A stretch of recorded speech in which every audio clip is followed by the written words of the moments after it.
Okay, welcome to the Crow Discovery Project. I want to cover a couple things on the tail of the 9 lunar waves that I posted yesterday.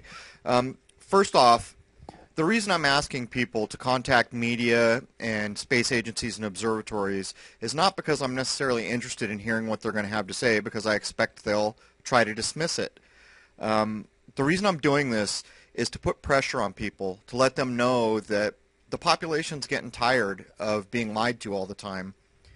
And I will also mention that I expect, well, you can recognize what a person's about by the way they come in. An average person that sees this video, their response you would expect to say, wow, that's crazy. What is that? But then you get these other people who come in with a dismissive attitude, and they do anything they can to simply dismiss when what you're looking at is very interesting and unusual. It should be considered and talked about and appreciated at some level, not dismissed. And the other thing I will say is this. If we hear explanations that this is a natural event, common sense dictates that that's unlikely. If this was a natural event, then it should have been filmed for decades and discussed the whole time. If this was a normal magnetic wave, a normal effect of solar flares, these things have been looked at, by the way, and not matched up, the solar flares anyhow. So I wanted to say that about the lunar clip. At the end of the day, we will probably have to figure out what this is on our own. So if you see the dismissive people come, you know who they are. You know what they're about. They are not giving this effect or this event the due it deserves. And you got to stand your ground. But I also want to talk about a couple other things in this clip, because so many are coming in and asking me, you know, it's hard for me to buy into all this deception that's being pointed out. Why is it being done? So I'm going to address that. Okay, so when we talk about the deception of our times, we can't really do it without addressing belief. Belief is a tool that is used against the planet and the people of the planet that are not in the know of the reality of things, the people who are falling for the deception. And if you go look up the etymology of the word belief, you'll find out that it was originally hand in hand with faith and religion. But I would make this comparison. Belief is a bit like being in love. When you love somebody, when you're truly in love and they do bad things and they smell funny and you know, you overlook all these things because you are in love.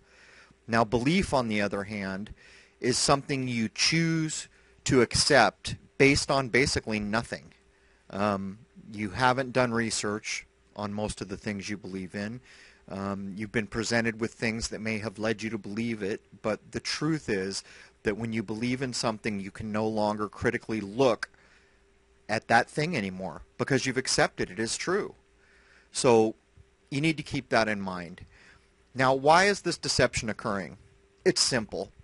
You know, there's really two sides to it. Everything we see is coded. This entire planet is coded, from dates to names to events. It is all planned out by the folks who run this joint. But that's the side I'm not going to talk about, because there are plenty of sites out there who do a very good job of pointing out these deceptions. What I am going to talk about is why they're doing it. And it comes down to one word: control. That's what this is all about. Control of everything, controlling outcomes, controlling timelines, just basically control. Now, people find this hard to buy, but I have a simple analogy to make, and that is bad in, bad out. If you consider that a person who has been given bad data all their life, all their decisions are based in error. When they talk to somebody else and they, you know, convey information, the information they're conveying is based in lies. Therefore, they are propagating lies, even if they are not aware of it.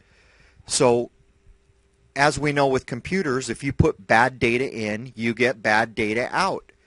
Now, the people who don't base everything on bad data, who have been given good data, who understand the reality of things when they make decisions, the end result is not based in error, and it makes it a lot easier for that individual or those groups to control everyone else, because everyone else is coming from a place that has a foundation in error, and it is that simple. Okay, so you may ask what all this has to do with the lunar wave, and I believe it has a direct relation. All this stuff interrelates, and I believe the lunar wave footage was us catching them with their pants down. That's what I think. We won't know for sure until we determine what exactly these waves are, but I have every reason to believe that they did not want me to see this, and I base this on the ongoing attacks that have happened since the first time I posted it. It's about the third video on my channel, I think, something like that. The responses I've had, the emails I've had, they all point to they wish this footage didn't exist. And now we have 9 clips that confirm we know for a fact this exists. So I would say all these other deceptions that I have mentioned, it's this simple. There are so many people out there who have not figured out that terrorism, the shootings, the violence, it's all a made-up farce. It's a prison for your mind. And, you know, you consider these terrorist attacks that happen nearly weekly somewhere in the world, almost daily in some places. They're getting us used to the police state. Here where I live, they've shut the freeway down 3 times for this event or that event. They're getting everyone used to control. So, you know what? It's just kind of time. Send a message. Contact your media. Contact your space agencies. Contact people and let them know that you're not falling for it. And as far as the lunar wave is concerned, I think it's a game-changing clip. I think we are seeing something we were never supposed to have seen. So anyhow, there it is. Cheers.